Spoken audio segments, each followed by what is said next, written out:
Akses Reforma Agraria merupakan program strategis nasional yang dilaksanakan oleh Kementerian Agraria dan Tata Ruang, Badan Pertanahan Nasional. Landasan utama pelaksanaan program ini adalah Peraturan Presiden Nomor 62 Tahun 2023 tentang percepatan pelaksanaan reforma agraria. Terbitnya peraturan itu memiliki pertimbangan pokok, yakni reforma agraria yang terdiri dari kegiatan aset reform atau penataan aset dan akses reform.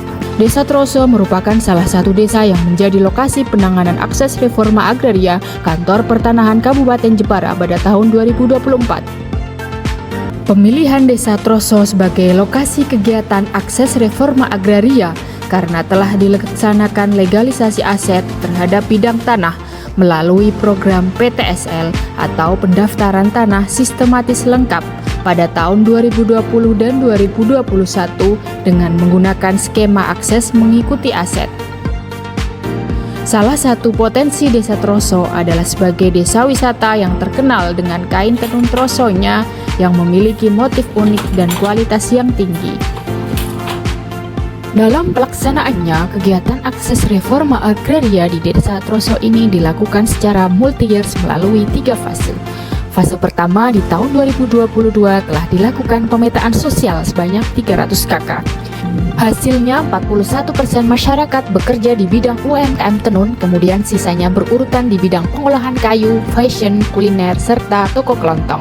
Pada fase kedua di tahun 2023, pelaku UMKM Desa Troso dibentuk menjadi 3 kelompok berdasarkan jenis usahanya, yaitu kelompok usaha Tenso Tenun Troso, kelompok menjahit Jateba, dan komunitas usaha tenun. Komunitas usaha tenun ini ada subjek yang memiliki usaha di luar kategori tenun dan jahit.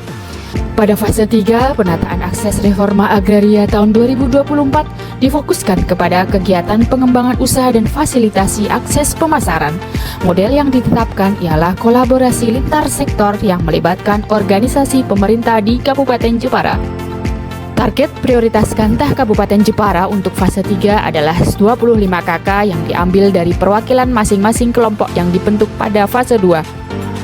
Pendampingan pengembangan usaha yang dilakukan Kantah Jepara berupa 1.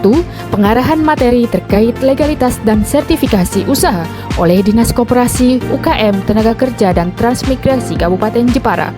Yang kedua, pendaftaran dan pembagian NIB.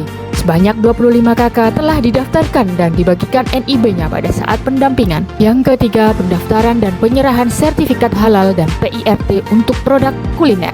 Sertifikasi halal ini difasilitasi oleh Kementerian Agama melalui kuota sehati, sertifikat halal gratis, jalur self-declare, atau pernyataan pelaku usaha yang didampingi oleh pendamping proses produk halal. Sertifikat halal yang telah terbit berjumlah 3 buah dan dibagikan langsung ke tempat pelaku usaha di Desa Troso pada bulan Juli hingga Agustus 2024. 1 sertifikat PIRT telah terbit di mana pelaku usaha akan diberikan pelatihan keamanan pangan oleh Dinas Kesehatan Kabupaten Jepara bersama dengan pelaku usaha lain dari berbagai daerah di Jepara. Yang kedua, akses pemasaran ke pusat oleh-oleh yaitu Galeri UMKM Jepara dan Toko Heji Ismun.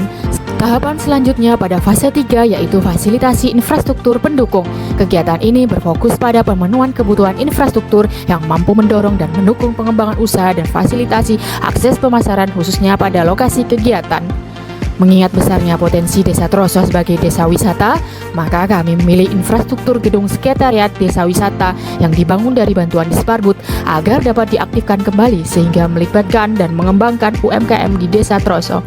Selain itu, tim PKKP Dispora Parjateng dan FS berkolaborasi dengan Pokdarwis menginisiasi terbentuknya Pusat Informasi Wisata atau Tourism Information Center Desa Troso atas arahan Disparbud. Tujuannya untuk meningkatkan promosi dan pelayanan melalui penyediaan informasi.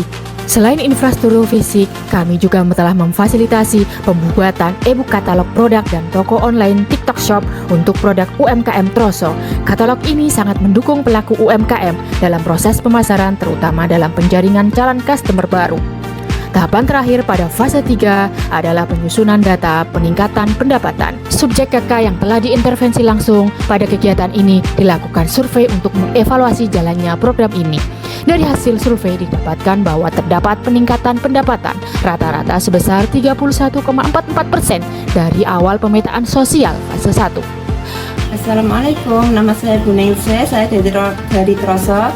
Saya pengrajin tenun sekaligus pembuat kue tart mengucapkan terima kasih kepada BPN Kantah Jepara sudah membantu pengurusan perizinan dan sertifikasi halal hingga sampai terbit sampai sekarang. Terima kasih. Assalamualaikum.